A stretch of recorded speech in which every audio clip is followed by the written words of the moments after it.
Hola, ¿qué tal? Espero estén muy bien. Muchas gracias por acompañarme a un estudio más de la lección de escuela sabática. Para esta semana estudiamos la lección número 8 y lleva como título El cumplimiento de las profecías en el Antiguo Testamento. Estas profecías, Moisés, los salmos y los profetas apuntaban al Mesías. Vamos a conocer qué decían esas profecías para que cuando llegara el Mesías pudieran identificarlo. Es decir, esas profecías daban testimonio de Jesús, del Mesías. Muy bien, vamos a continuar. Quédese conmigo, ya pronto iniciamos.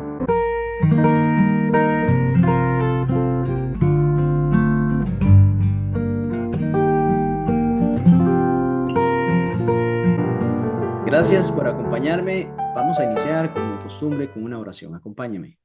Oh Padre Santo, muchas gracias, Señor. Tus misericordias se renuevan y tu fidelidad, Señor, la vemos cada día.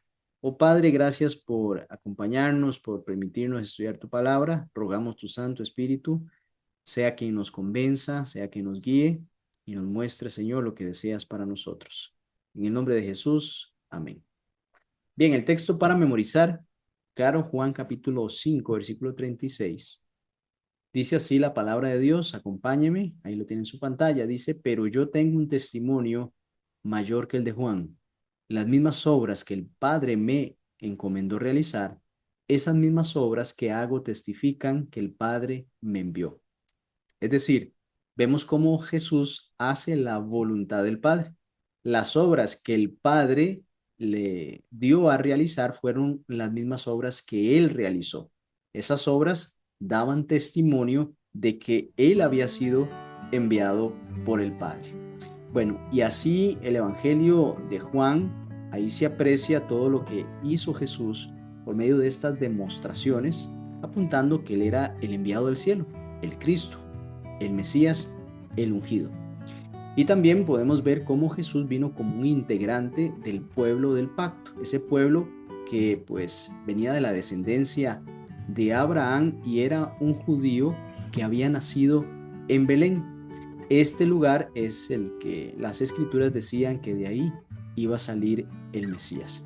Sin embargo, hay algo muy interesante que encontramos en Juan capítulo 1, versículo 10, donde dice, en el mundo estaba, es decir, Jesús, y aunque el mundo fue hecho por él, el mundo no lo reconoció. Piense usted eso, el creador del mundo, de todas las cosas que en él hay, las personas, los animales, todo lo que se encuentra en el mundo, Jesús fue el creador. Y muchos no reconocieron a Jesús como lo que él era, el creador. Y venía a redimir a la humanidad. Eso es algo interesante de pensar, cómo el creador de todas las cosas estuvo con nosotros y no lo reconocieron. Y más aún por todas las obras que él hacía. Es decir, no solo llegó y se presentó, sino que daba testimonio con las obras que el Padre le había encomendado hacer para así demostrar, además, que era el enviado, el ungido.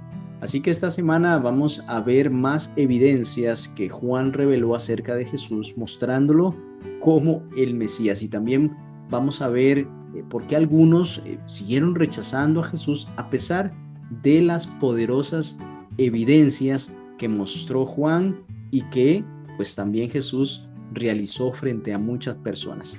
Bueno, ¿qué podemos aprender acerca de estos errores, de estas personas que no aceptaron a Jesús? Vamos a analizar más en detalle.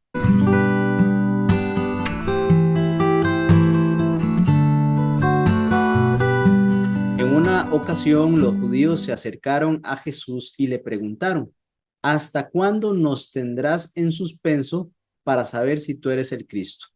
En otra versión dice, ¿hasta cuándo nos turbarás el alma? Estaban angustiados. Querían que Cristo dijera que pues él era el Mesías, que Jesús dijera que él era el Cristo. Dínoslo abiertamente. Esto se encuentra en Juan capítulo 10, versículos 24 al 40. Entonces Jesús no lo negó, pero dice, os lo he dicho y no creen.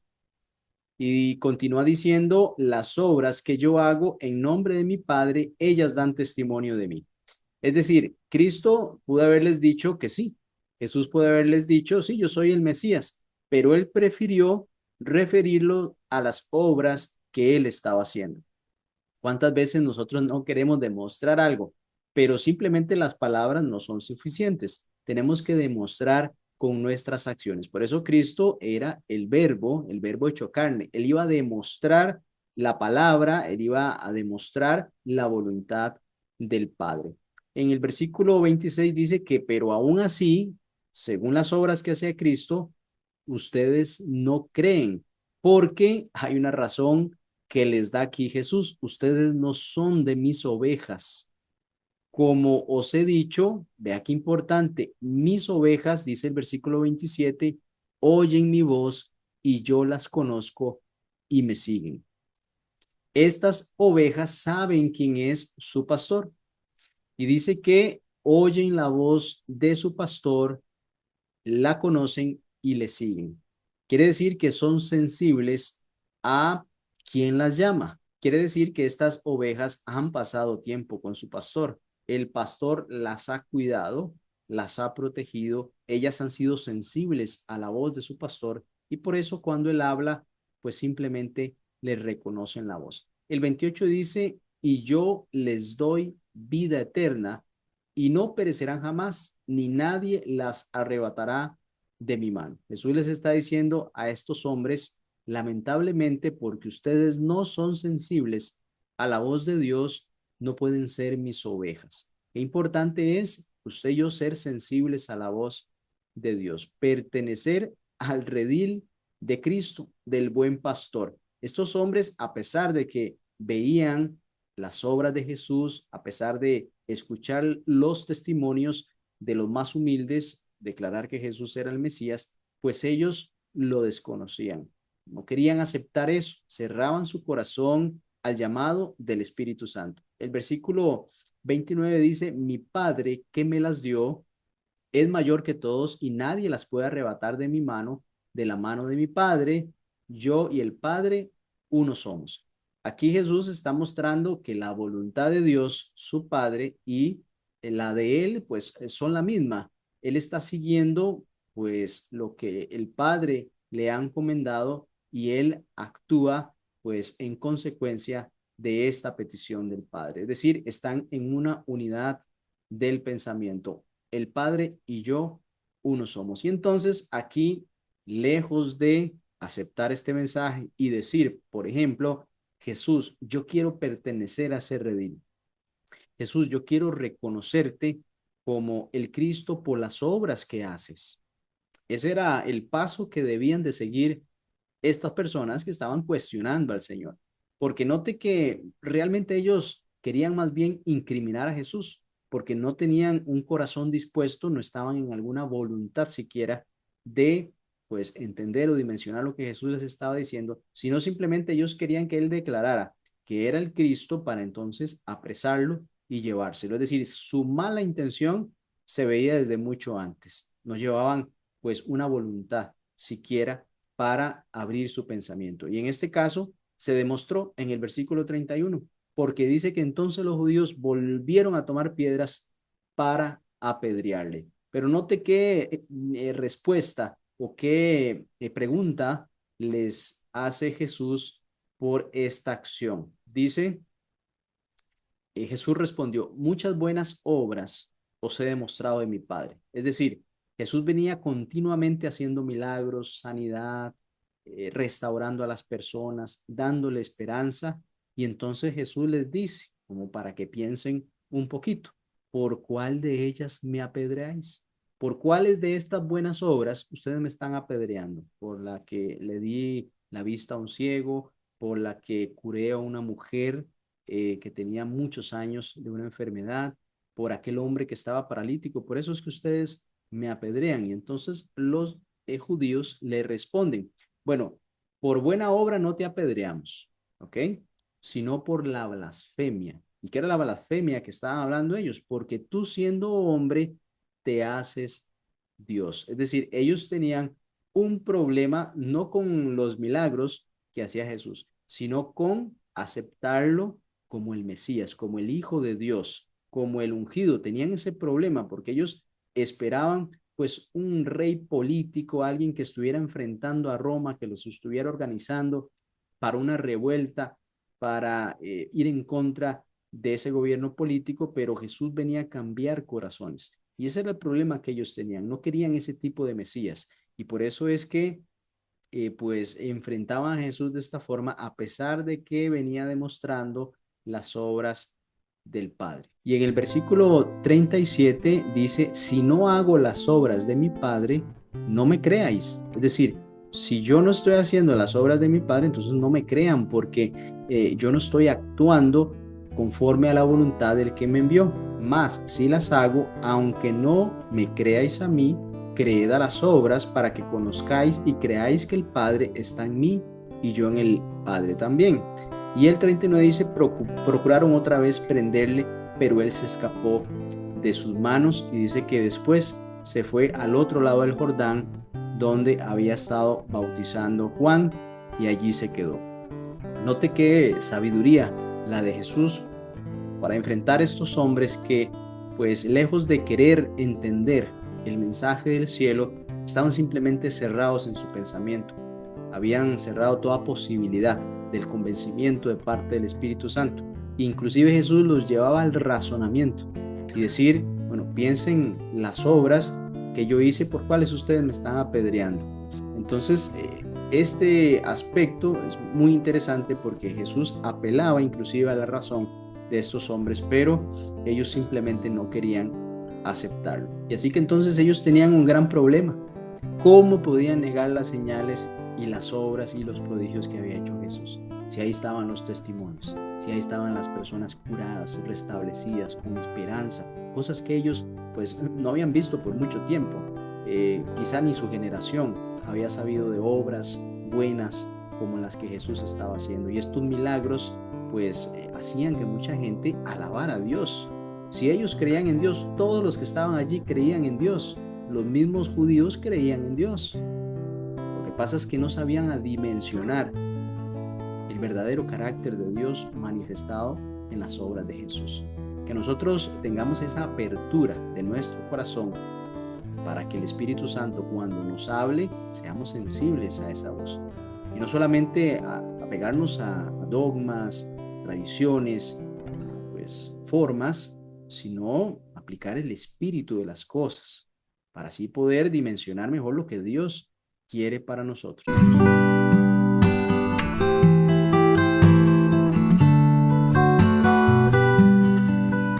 En el Evangelio según San Juan vemos cómo el evangelista buscaba demostrar por medio de las obras que hacía Jesús que él era el Cristo, que estas obras estaban apoyadas en lo que decía también en lo que conocemos como el Antiguo Testamento. Para ellos era el Pentateuco, los escritos de Moisés, también hablando de los salmos, hablando de los profetas que escribieron con respecto a la venida de un Mesías. En Juan capítulo 5, versículo 39, claramente Jesús dijo, escudriñad las escrituras porque a vosotros os parece que en ellas tenéis la vida eterna y ellas son las que dan testimonio de mí. Cuando él dijo esto, pues claramente los evangelios todavía no habían sido escritos, sino que le estaba haciendo referencia a todo lo que ya había sido escrito, que para nosotros es el Antiguo Testamento. Y el versículo 46 dice, porque si creyeres a Moisés, me creerías a mí, porque de mí escribió él. Pero si no crees en sus escritos, ¿cómo creeréis a mis palabras? Vemos aquí que Jesús está diciendo que Moisés escribió acerca de él. Y en Juan 13, versículo 18, Juan capítulo 13, versículo 18, dice, no hablo de todos vosotros, yo sé a quienes he elegido, mas para que se cumpla la escritura, el que come pan conmigo levantó contra mí su calcañar. Note que aquí dice para que se cumpla la escritura. Lo que estaba sucediendo allí ya había sido escrito con antelación. Eso demuestra que Dios conocía el futuro, que Dios conocía todo lo que se iba a suscitar en este momento y así había quedado escrito. Eran señales, testimonios cortos, pequeños de momentos que apuntaban a Jesús cumpliendo la escritura. También Juan 17:12 dice, cuando estaba con ellos en el mundo, yo los guardaba en tu nombre, a los que me diste, yo los guardé, y ninguno de ellos se perdió, sino el hijo de perdición, para que la escritura se cumpliese. Nuevamente vemos cómo la escritura debía de cumplirse, bueno, en este caso, el personaje de Judas, que iba a traicionar a Jesús. Ya estaba escrito que Jesús iba a ser traicionado. Todos los detalles, bueno, no se presentaban en su momento hasta que llegó la hora y así Jesús pues manifestó que para que la escritura se cumpliese era necesario que eso pasara. En Juan 19:36 dice, porque estas cosas sucedieron para que se cumpliese la escritura. No será quebrado hueso suyo. Esto después de que Cristo fue crucificado y lo pues bajaron de la cruz, no le quebraron los huesos de sus piernas como si lo hicieron con los dos hombres que estaban junto a él, y pues esto era parte de la escritura. Piense usted, hasta ese detalle, pues estaba escrito en los salmos acerca de que Jesús, pues el Mesías o quien iba a atravesar por esta situación, sus huesos no iban a ser quebrados. Juan 19, capítulo 24, dice, por tanto se dijeron unos a otros, no la rompamos, sino echemos suerte sobre ellas. Hablaban de la ropa, para ver de quién será. Para que se cumpliera la escritura, repartieron entre sí mis vestidos y sobre mi ropa echaron suertes. Eso también, en algún momento la escritura, pues ahí estaba este detalle y le sucedió o sucedió estando Jesús en ese proceso antes de la crucifixión, en la humillación que él estaba atravesando, pues sucedió también y vemos cómo entonces la escritura previa a todo lo que sucedió en este episodio en que Cristo estaba atravesando, pues se había dado mucho antes. Así que los profetas, los salmos, hablaban acerca de esto. Por eso es importante aquí que Jesús, pues, no solo llegó y dijo que Él era, sino que todo lo que estaba alrededor de Él daba testimonio, inclusive la misma escritura en contexto profético hablando de este momento. Imagínense que también estaba profetizado el momento en que el Mesías iba a llegar. Eso pues en la profecía de las 70 semanas, ahí claramente se cumplía cuando Jesús vino a la tierra y su ministerio fue cumplido. Ahí llegó un momento en el que pues esta profecía fue completamente exacta. Si hubiese sido un año después ya no hubiera calzado, un año antes no hubiera calzado. En el momento exacto, Cristo, el Mesías, llegó al mundo y atravesó pues la parte de su juventud y demás y llegó al ministerio. Y ahora que mencionamos a Moisés, en el cual Jesús dijo que él había hablado de Jesús tiempo atrás, eso se encuentra en Números capítulo 21, versículos de 5 al 9.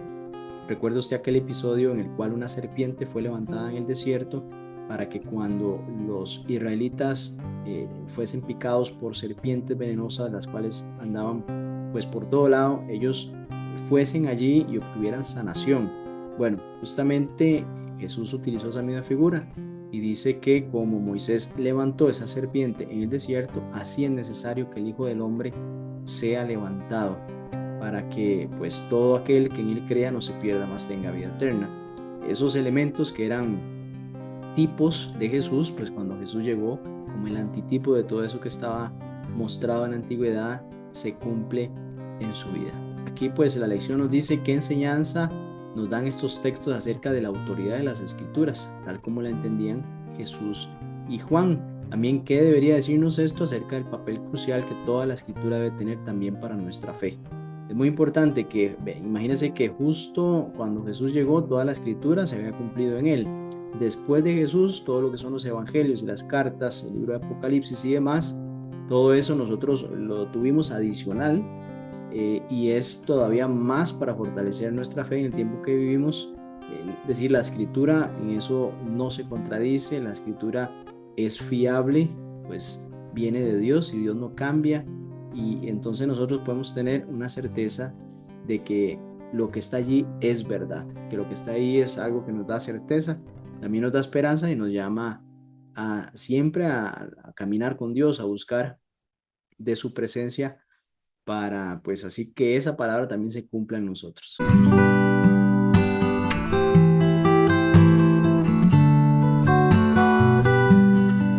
La lección quiere hacer algunas comparaciones con respecto al Antiguo Testamento y el Nuevo Testamento, justamente en el Evangelio en el cual Juan está escribiendo. busca hacer una comparación, justamente profecías del Antiguo Testamento acerca de Jesús y quiere hacerlo en dos partes. Se enfoca, por ejemplo, en Isaías 43 y en Juan capítulo 1, versículo 23. Vemos que en Isaías 43 hay una declaración que dice, una voz clama, preparad en el desierto camino del Señor, allanad en la soledad calzada para nuestro Dios. Esto se había escrito en un contexto profético, ya que pues apuntaba a esa voz que iba a clamar en el desierto, el que iba a preparar el camino para el Señor. Y así pues vemos textos que hacen referencia a esta parte del Antiguo Testamento, como lo son Lucas 1, versículo 76, donde menciona acá, irás delante del Señor para preparar sus caminos. Juan capítulo 1, versículo 23, justamente en el Evangelio que estamos, dice, yo soy la voz del que clama en el desierto, enderezad el camino del Señor, como dijo el profeta Isaías. Aquí ya citó, pues principalmente ya Isaías, y es que esta voz era Juan el Bautista. El Antiguo Testamento, pues, mostró que iba a venir uno que iba a preparar el camino del Señor, iba a enderezar el camino para que, pues, viniese el Señor, iba a preparar corazones en el contexto espiritual, y así después venía Jesús a bautizar en el Espíritu, Juan bautizaba en agua y arrepentimiento. Aquí vemos entonces una profecía cumplida que venía del profeta Isaías muchos años atrás y se manifestaba en Juan el Bautista. También esta profecía se encuentra en Malaquías, Malaquías capítulo 1, ahí se puede también extraer esta declaración. También hay otras declaraciones, si nos vamos al Antiguo Testamento, en Salmos capítulo 69, versículo 9, porque me consumió el celo de tu casa y los denuestos de los que te vituperaban cayeron sobre mí. Esta, precisamente esta actitud o esta acción se realizó por Jesús cuando él se dirigió al templo. Dice que halló en el templo a los que vendían bueyes, ovejas, palomas y a los cambistas allí sentados.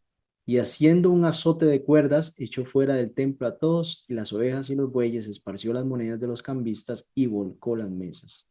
Y dijo a los que vendían palomas, quitad de aquí esto y no hagáis de la casa de mi padre casa de mercado. Entonces se acordaron sus discípulos que está escrito, el celo de tu casa me consume. Vean qué interesante. Así que el salmista había anticipado este momento en el cual pues Jesús iba a sentir celo por la casa de su padre al haberla hecho, en otras versiones dice cueva de ladrones, aquí dice un mercado. También Isaías 56:7 dice, y yo los llevaré a mi santo monte y los recrearé en mi casa de oración. Sus holocaustos y sus sacrificios serán aceptos sobre mi altar, porque mi casa será llamada casa de oración para todos los pueblos. Es a la casa de Dios, casa de oración. Cuando usted y yo vamos a la iglesia, vamos a la casa de oración. Vamos a encontrarnos para adorar al Señor, orar y pues alegrarnos entre hermanos. Así que esta casa de oración, Jesús no iba a permitir que fuese una casa pues, de cambistas, como dice aquí, un mercado. Ese celo que se había profetizado en Salmo 69:9, pues se manifestó aquí en Jesús. También en Jeremías capítulo 2, versículo 13, dice, porque dos males ha hecho mi pueblo. ¿Cuáles serán? Bueno, me han abandonado a mí, fuente de aguas vivas, y han cavado para sí cisternas agrietadas que no retienen el agua. Vea qué importante este significado, porque en Juan capítulo 4, versículo 14, en aquel encuentro, recuerda usted con la mujer samaritana, pues él dice, pero el que beba del agua que yo le daré no tendrá sed jamás, sino que el agua que yo le daré se convertirá en él una fuente de agua que brota para vida eterna. Y no ser esas cisternas agrietadas que no retienen el agua, sino que de esta fuente saldrá pues agua inagotable, agua para vida eterna, dice.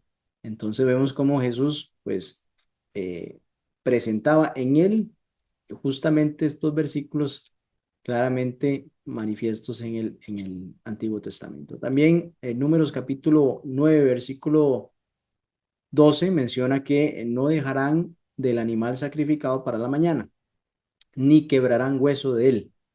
conforme a todos los ritos de la Pascua la celebrarán. El Salmista 34:20 es más específico acerca de el Mesías. En Números está hablando más del sacrificio del animal que representaba a Jesús. Eran corderitos y animalitos que decía que en esos animalitos no se les iba a quebrar los huesos de ellos. Y aquí vemos que el salmista dice que no se les quebrará, no se le quebrará hueso, sino ni uno de ellos será quebrado. Y Juan capítulo 19, versículo 36, lo mencionamos hace ya un rato, donde dice: por estas cosas que sucedieron para que se cumpliese la escritura, no será quebrado hueso suyo. Así pues, Jesús, cuando fue bajado de la cruz, él ya fallecido, sin embargo, no se le quebraron los huesos de sus piernas, y cumplía también esta profecía, esta parte de la profecía. Así que esta es un ejercicio que hace el autor de la lección para comparar esos textos bíblicos del Antiguo Testamento con el Nuevo Testamento, y así pues estos dan testimonio de lo que Jesús padeció, de lo que él vivió, de lo que se presentó en vida, cumpliendo la escritura justamente. Y dice aquí que aunque Jesús estaba continuamente destacando ante los discípulos las escrituras que precedían a su ministerio, cuando entendieron ellos finalmente que las escrituras lo señalaban a él. Qué importante, porque Jesús venía haciendo una enseñanza y no necesariamente escuchaban o entendían la dimensión de lo que le estaba hablando. Dice: fue recién después de que murió, resucitó y se les apareció. Dice: por eso cuando Jesús resucitó de los muertos, sus discípulos se acordaron de que había dicho esto y creyeron en la escritura y en la palabra de Jesús. Puede que nos pase a nosotros, puede que nosotros estemos recibiendo información pero no estemos creyendo, sino que pasa algo y eso pues nos abre los ojos espirituales y llegamos a entender, a dimensionar mejor qué era lo que estábamos recibiendo, qué era esa enseñanza, qué quería para nosotros, nuestra verdadera pues realidad, y así pues aplicar lo que el espíritu de esa enseñanza tenía. Vamos a seguir con la segunda parte de esta lección.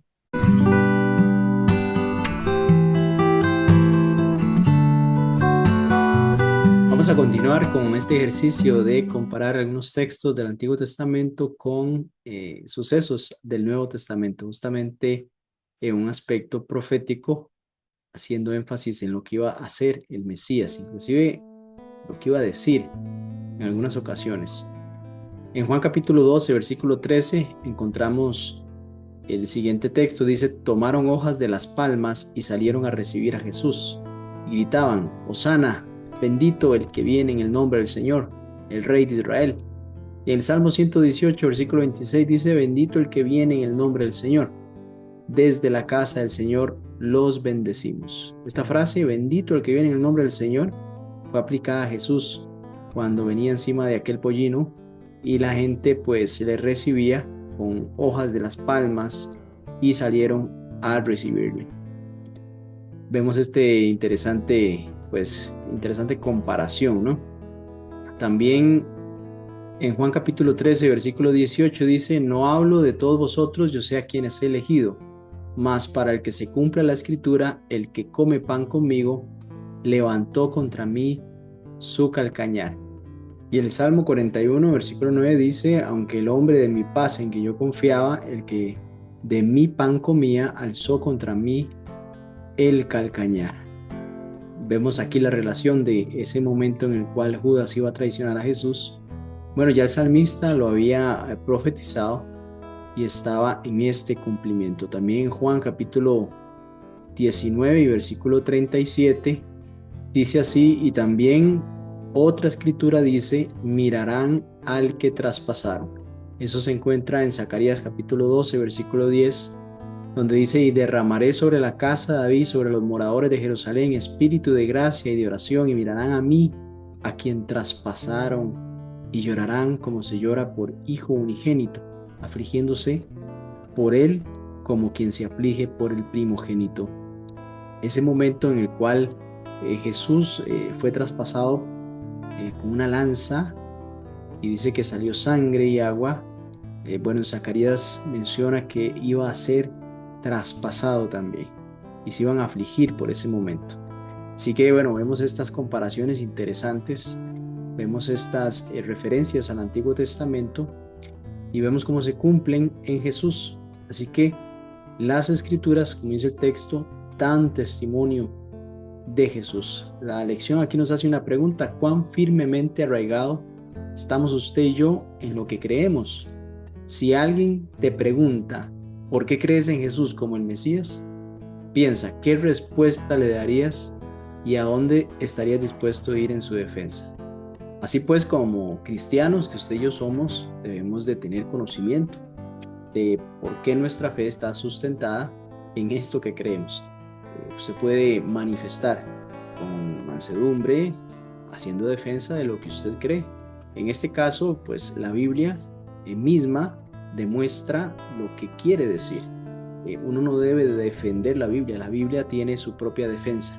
Al pues comparar sus textos, al ir también al contexto histórico, el contexto histórico respalda lo que la Biblia dice, no es al contrario, por cierto.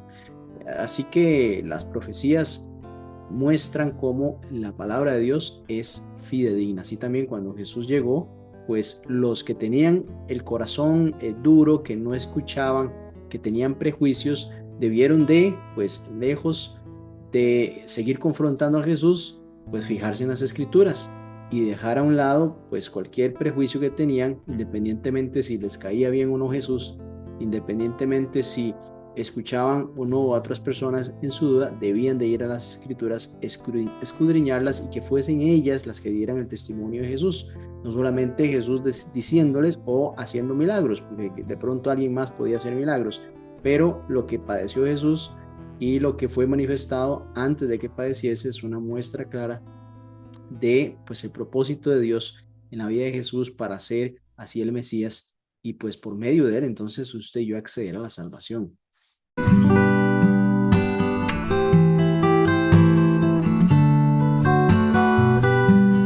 En Juan capítulo 8 versículos 12 al 30, Jesús establece una dinámica con los líderes religiosos, con los que dirigían la iglesia. Les dice en Juan capítulo 8 versículo 19, ante la pregunta de los fariseos, ¿dónde está tu padre? Jesús les respondió, ni a mí me conocen, ni a mi padre. Si a mí me conocieran, también conocerían a mi padre. Quiere decir que si ellos hubieran conocido realmente al Padre, como decían que lo conocían, cuando Jesús les hablaba, hubieran reconocido al Padre en el Hijo. El problema de estos hombres es que tenían apariencia de piedad, porque Jesús les dice, ustedes son de abajo.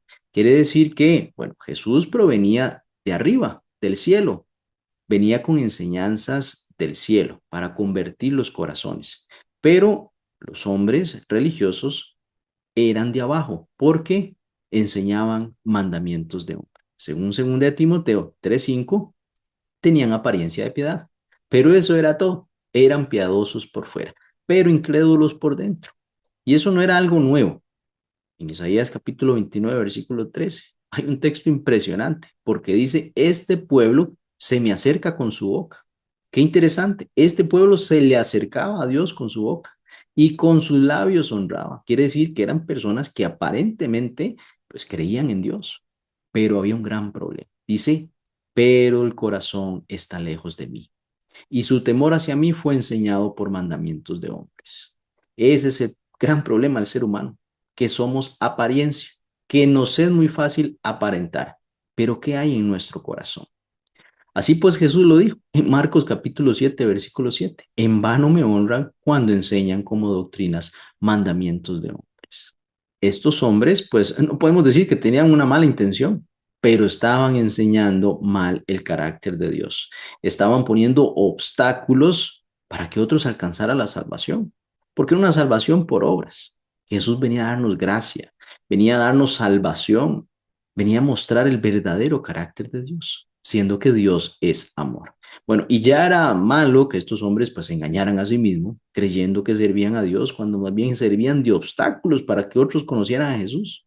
La situación empeoraba entonces cuando descarriaban a otros, cuando no les mostraban el verdadero carácter de Dios a los que querían conocer a Dios. Eso es un llamado que tenemos usted y yo. buscar mostrar el verdadero Jesús a las personas y no solamente la religiosidad, que muchas veces hasta podemos ser severos.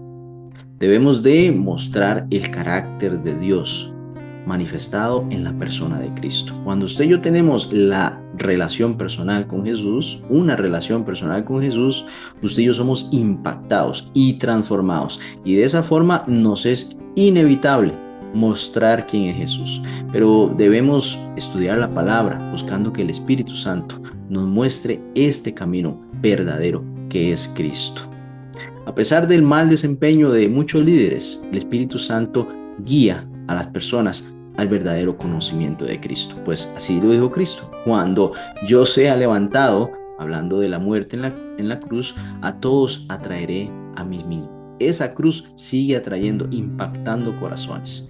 A pesar de que muchos ponen obstáculos, como lo ponían los líderes religiosos de entonces, para que la gente mirara al verdadero maestro, al Hijo de Dios, al enviado del cielo. ¿Qué lecciones podemos aprender acerca de esta dinámica que estableció Jesús con estos líderes? ¿Será que nosotros estamos siguiendo únicamente una religiosidad y no estamos contemplando al Maestro y estamos enseñando la verdadera persona de Cristo para los que necesitan de la salvación, de la misericordia, de la gracia? Vamos a finalizar con una oración. Señor, muchas gracias porque en esta lección hemos contemplado a Cristo en las Escrituras. Hemos visto cómo se cumplieron las profecías de aquellos hombres que apuntaban a un Mesías, Señor. Lo hemos visto en Cristo, manifestado en el Nuevo Testamento, en los Evangelios, oh Señor. Ayúdanos a no solamente ser religiosos, sino también ser parte de la salvación al enseñar a Cristo a las personas, la persona, el ser de Jesús, que vino a darnos salvación y vino a darnos vida y vida en abundancia, Señor. Muchas gracias por escucharnos. Perdona que hemos fallado en esto, Señor, muchas veces. En el nombre de Jesús, amén. Muy bien, hasta pronto, si el Señor así lo permite.